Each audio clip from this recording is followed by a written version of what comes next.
तुर्की के दक्षिण एशियाई मुल्कों में बढ़ते कदम से निपटने के लिए भारत क्या कर रहा है? भारत के साथ संबंधों में बढ़ते तनाव के बीच ये देखा गया है कि तुर्की ने इस क्षेत्र के अन्य देशों के साथ अपने संबंधों को मजबूत किया है।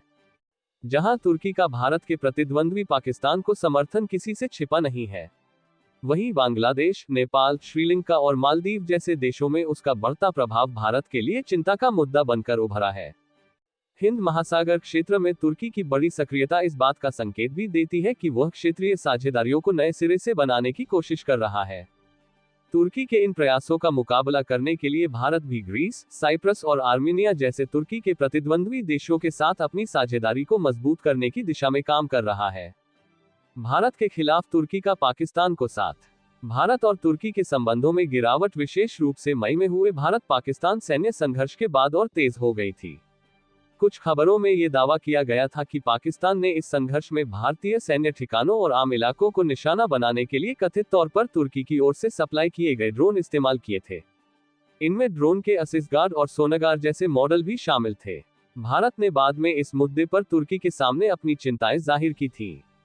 सालों से तुर्की पाकिस्तान को F-16 फाइटिंग फैल्कन जेट और बायरक्तार ड्रोन की आपूर्ति करता रहा है। तुर्की न केवल पाकिस्तान का दूसरा सबसे बड़ा हथियारों का आपूर्तिकर्ता है, बल्कि उसके सबसे करीबी सहयोगियों में से एक भी है। वह कश्मीर के मुद्दे पर लगातार पाकिस्तान का समर्थन करता रहा है, जो भारत को लंबे समय से खटकता रहा है। सैन्य सामान की आपूर्ति के साथ 7 मई के संघर्ष के दौरान तुर्की के राष्ट्रपति रेचेप तैयप अर्दोआन ने भी पाकिस्तान के प्रति एकजुटता जाहिर की थी।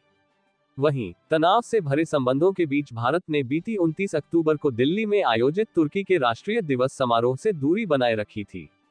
इसके फौरन बाद मीडिया रिपोर्ट्स के मुताबिक नवंबर में तुर्की ने अमेरिका में बनाए गए अपाचे हेलीकॉप्टरों की भारत को की जा रही डिलीवरी में भी बाधा डालते हुए अपने हवाई क्षेत्र से उड़ान की अनुमति नहीं दी थी।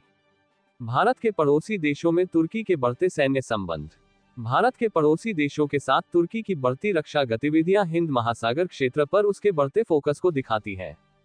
बांग्लादेश में भारत की करीबी माने जाने वाली पूर्व प्रधानमंत्री शेख हसीना को सत्ता से हटाए जाने के बाद तुर्की ने यहां मोहम्मद यूनुस के नेतृत्व वाली अंतरिम सरकार के साथ सैन्य संबंधों को और मजबूत किया है।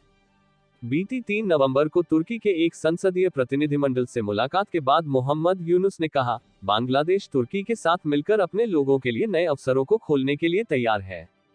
भारतीय मीडिया में ये बताया गया कि बांग्लादेश तुर्की से बायरक्तार TB2 drone, TRG-300 rocket system और ओटोकर तल पर हल्के टैंक समेत कई सैन्य साजो सामान खरीदने की बातचीत कर रहा है। सेना से जुड़ी खबरें देने वाली एक बांग्लादेशी वेबसाइट के अनुसार तुर्की से बांग्लादेश लंबी दूरी वाले एयर डिफेंस सिस्टम SIPR खरीदने पर भी विचार कर रहा है। कुछ भारतीय मीडिया रिपोर्टों के मुताबिक इस पर पहले से ही बातचीत जारी है। हालांकि पारंपरिक रूप से बांग्लादेश हथियारों के लिए चीन पर निर्भर रहा है, मगर टाइम्स ऑफ इंडिया की एक रिपोर्ट के अनुसार बांग्लादेश साल 2022 में तुर्की से हथियार लेने वाला शीर्ष खरीदार बन गया। भारतीय डिफेंस जर्नलिस्ट ताहिर कुरैशी ने लिखा, बांग्लादेश में पैर जमाने से तुर्की को बंगाल की खाड़ी में रणनीतिक उपस्थिति मिलती है, जिससे उसका प्रभाव काले सागर से हिंद महासागर तक फैल जाता है।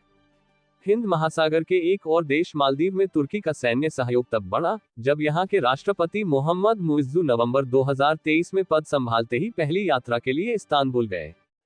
इस साल मार्च में तुर्की ने मालदीव को स्वदेशी सशस्त्र ड्रोन मुहैया कराए थे। इसके तुरंत बाद अप्रैल में तुर्की ने अपनी नौसेना का एक पुराना पोत TCG वोल्कन P-343 भी उपहार में दिया। इससे पहले जनवरी 2024 में मालदीव ने अपने विशिष्ट आर्थिक क्षेत्र EEZ की निगरानी के लिए तुर्की से मिलिट्री ड्रोन खरीदने का $3.7 करोड़ का समझौता किया था। तुर्की ने जुलाई में 22 से 27 तारीख तक इस्तांबुल में आयोजित एक डिफेंस फेयर में भारत के एक और पड़ोसी श्रीलंका की भी मेजबानी की थी। इससे पहले जून में तुर्की की नौसेना के युद्धपोतों को कोलंबो में डॉक किया गया था, जिसे श्रीलंका ने बढ़ते रक्षा सहयोग का प्रतीक बताया था।